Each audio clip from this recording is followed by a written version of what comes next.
Hello and welcome into the Week 3 edition of the ETSN.fm podcast. I'm Clint Buckley and I'm joined as always by Chandler Vessels. Chandler, we had an exciting week of football last week, although there were some cancellations because of the weather. Yeah. But I can't wait for a even better and drier Week 3 of football. Yeah, hopefully there's not as many games that get canceled. Hopefully the game I go to is a little bit better. That was a little bit of a blowout, but I mean, it was a good week. There was a lot of close games last week, so hope for much of the same in that regard for this week. Well, we got some key matchups going on as we get closer and closer to district play. Some really intriguing inter-class battles where we got some 3As against 4As, 4As against 5As, 5As against 6As, and so forth. But I guess we're going to start off with Thursday's game, a game you'll be at. It's a neutral site game at Emory Raines High School. It's White House against Melissa. I know you did some research on this game. You have a preview up on our website right now. What should we look forward to in this game? Yeah, White House versus Melissa. It's a 5A versus 4A. Melissa moved up from 4A D2 to 4A D1 this year. They made it to the regional final game in 4A D2 last year, so they're a pretty good team. They return a lot from that team. They've got a quarterback in Brendan Lewis, who's sort of a dual threat guy. He's got over 400 yards passing, over 200 yards rushing. But he's not the only one getting it done on the ground. They've got another good running back in Jabray Young, who's got near 400 yards. I think he's a little bit under right now. But the Wildcats' defense has been one that we've been sort of surprised with and sort of impressed with in these first 2 weeks. So we're going to get a chance to see if they're the real deal as they go up against a lot of good offensive weapons on this Melissa team. I mean, speaking of this White House defense, I know you saw them last week. Michael, is it Robbie. Robbie, okay. Michael Robbie has been sort of the leader for them. He's been able to get in the backfield a lot. He's got like 2.5 sacks. Had a pick six last week, a 92-yard pick six. Didn't he have 2 interceptions in that game? He did. So, yeah, he's been the leader for the defense. He's going to need to be called upon to do some more of that this game. And I don't think Cameron Cantrell played in that last game against Chapel Hill. I don't know what his status is for this game, but if he's able to get going, it'll be a big help for the Wildcats. But Kendrion Johnson, he's been having a good first couple games. Him and Flint Harrington have been connecting pretty well. He's accounted for 54% of Harrington's passing yards, so Harrington's definitely got a favorite target. I know that might change some with Cantrell introduced back into the mix, so that'll be something to keep an eye on. But this should be a really good game, and it'll be a really good barometer. We've seen White House beat now Henderson and Chapel Hill. But I think Melissa might be the better team that they've played so far. So how they do in this game, we'll know a little bit more about the Wildcats in Week 3. Yeah, I mean, interesting thing, you mentioned those two guys from Melissa, Brendan Lewis and Jabray Young. I remember seeing those guys as freshmen in the playoffs against Gilmer a few years ago, and both of those guys now are Division I recruits. They have a multitude of offers. This is a team that knocked Gilmer out of the playoffs last year. So a lot of you Buckeyes fans might remember. So White House is definitely going to have its hands full. Definitely a step up in competition from their first 2 weeks. Melissa, I believe, is ranked number 8 in the state in the 4A poll by the AP. So it's going to be a very good test for White House as they hit their bye week next week and get ready for district play. Another one of these inter-class games, we got 6A versus 5A. Longview versus John Tyler at Lobo Stadium in Longview on Friday night. Wasn't that excited about this one at this time last week, but after watching John Tyler bounce back in a big way against Lee last Saturday, I started to reanalyze my thoughts a little bit on John Tyler. I just think JT ran into a buzzsaw that first week against Cedar Hill. Cedar Hill is a very impressive 2-0 now. They're getting some votes in the 6A poll. They're a traditional state power at the 6A level. They just had an off year last year. I think they're I don't know if they're back, but they're at least going in the right direction. And John Tyler against Lee, I mean, what can you say? I mean, they put up 700 yards of offense against Lee last week, and almost 500 of that was on the ground. They're very deep at running back. The quarterback position is improving. Devlin Woods did play last week after leaving the Week 1 game with an injury, and he played well. There are some things he needs to improve on, but overall it was a very solid performance by John Tyler. Now, Longview is a different a horse of a different color. Longview is a monster. I mean, you've seen them now in back-to-back weeks. So many different ways they can beat you, including Haynes King on the ground. 2 touchdown runs last week. Yeah, I mean, John King said after the game that he's probably one of the fastest, if not the fastest player on the team. I don't know if I necessarily believe that. I mean, they've got a lot of other quick guys on the team, but he's pretty fast. He had a 48-yard run, a 38-yard run. He's not bad throwing the ball either. He looks really comfortable. He won the MVP of that game, and Longview's offense was just unstoppable against Marshall. It wasn't just him; it was Jesse Anderson.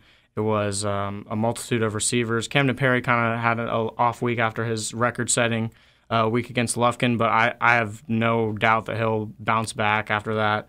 John Tyler, after seeing what they did to Tyler Lee and then seeing how close the Tyler Lee Marshall game was, I'm hoping this one will be a little bit closer than that Longview Marshall game last week.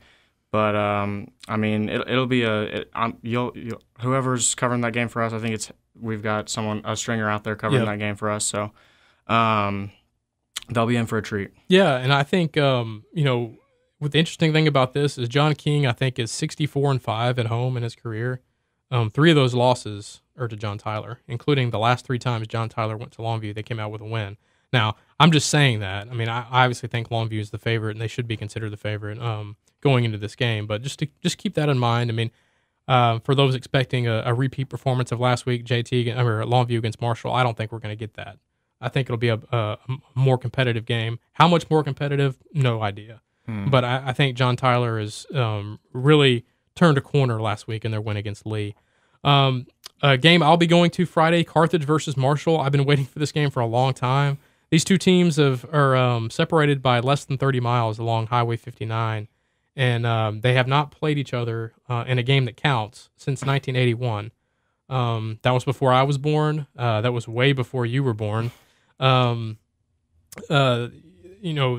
It's interesting because it's not like one school has always been way bigger than the other, and that's why they never played. They've always been separated by just one classification. In this case, it's 5A and 4A. So for reasons I have no idea. Somebody may enlighten me later, but I have no idea why they haven't played since 1981. This is an important game, I think, for both teams. Marshall,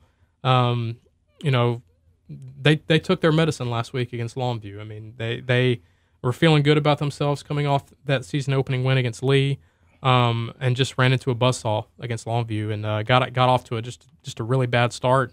And when you get in a hole against a team like Longview, it's very hard to come back. And Marshall found that out the hard way.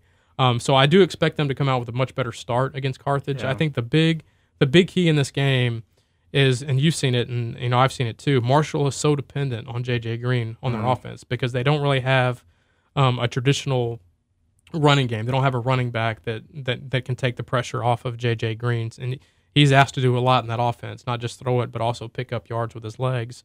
And I think Carthage has one of the best pass rushing combos, at least in the 4A level in the area, with Quentin Owens and DJ Hicks. So a big key in this game is going to be how well Marshall's offensive line handles Carthage's defensive front, and how clean they keep J.J. Green in the pocket. I think that's gonna be a big key in this game because you give J.J. Green time, which he didn't have much of last week.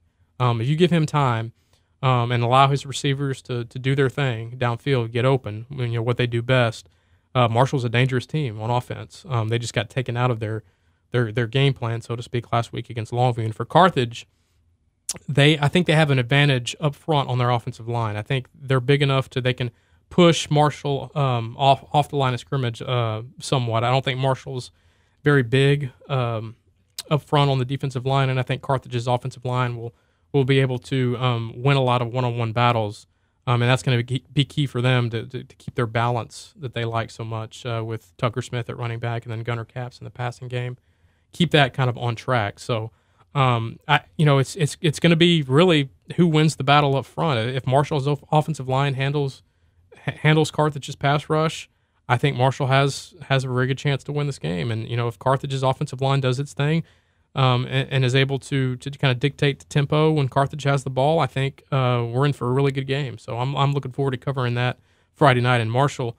West Rusk and Harmony. This is a game that you'll be attending Friday. A couple of 2-0 teams in 3A. Yeah, excited to get out to this one. West Rusk got sort of a come-from-behind victory against Wascom last week, and I think this game is going to be pretty similar. You've got West Rusk's defense going up against Harmony's offense, which, much like Wascom, likes to pound it out on the ground a lot.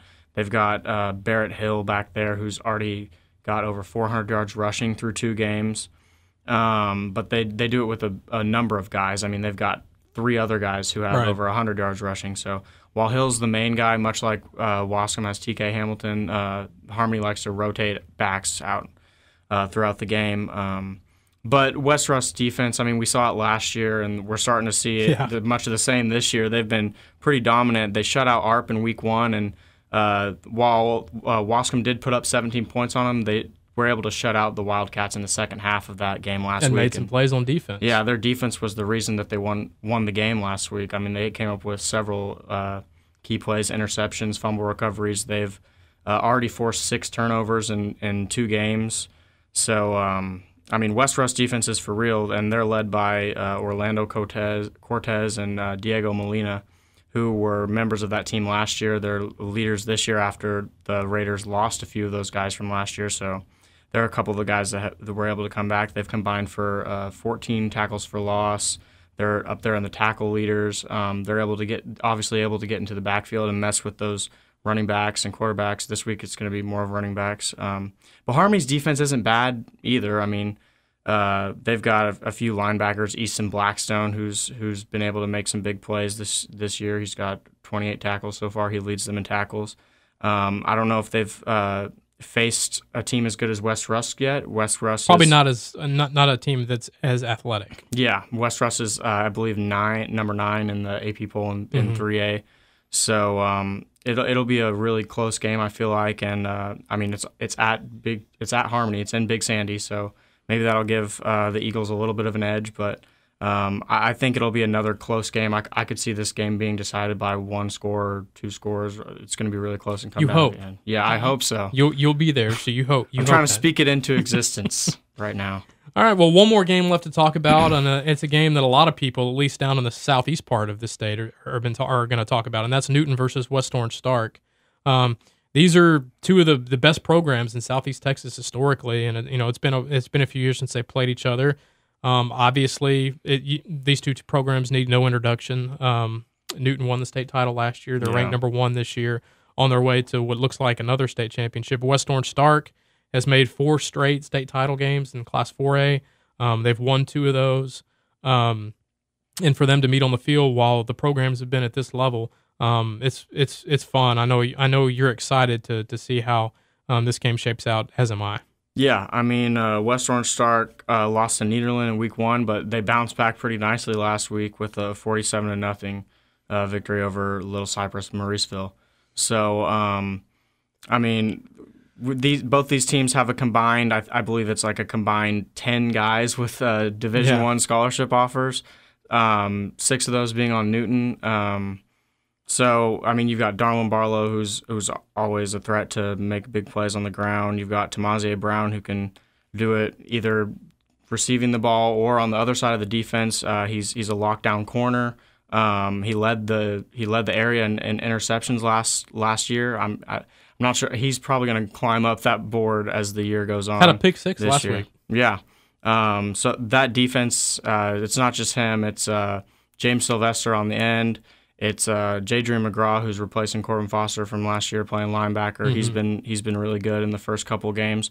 But this will be a big test for Newton. It's obviously their biggest test so far.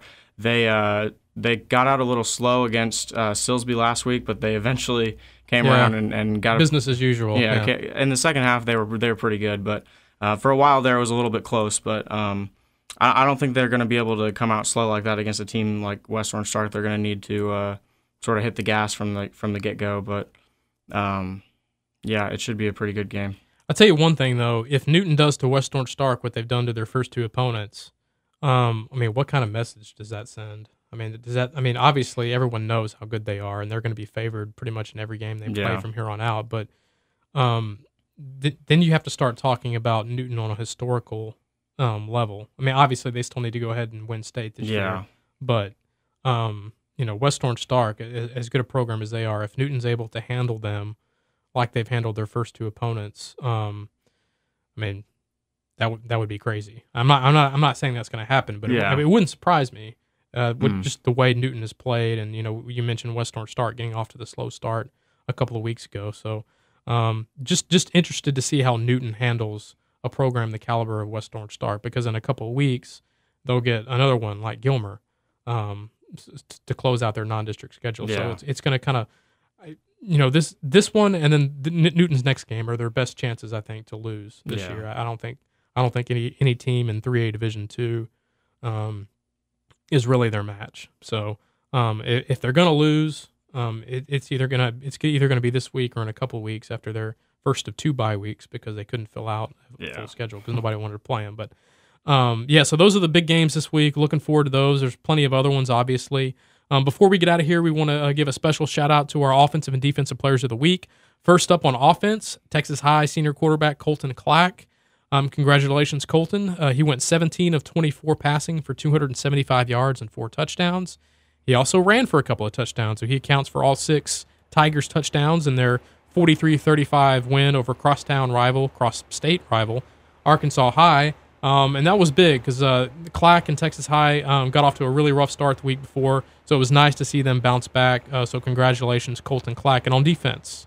Yeah, we talked about West Rusk defense earlier. Talon Winnings from West Rusk, he had a fumble recovery for a touchdown that sort of sparked their comeback. And then after he scored the go-ahead touchdown on offense, it was a 73-yard touchdown reception.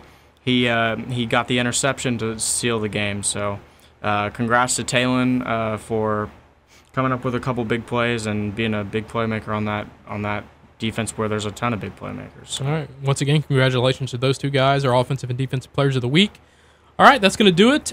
If you have any questions or comments, you can leave them in the comment section below, or you can hit us up on Twitter. I'm at Clint Buckley. He's at Chandler Vessels. And you can get in contact with us also through our main account at ETSN.fm. If you haven't done so already, follow the best live scoreboard in all of East Texas with the free ETSN mobile app. It's the best way to keep track of all of the teams across the area on Friday nights. It's available right now at Google Play and the App Store. For Chandler Vessels, I'm Clint Buckley. Everyone have a great weekend, and we will see you all again next week.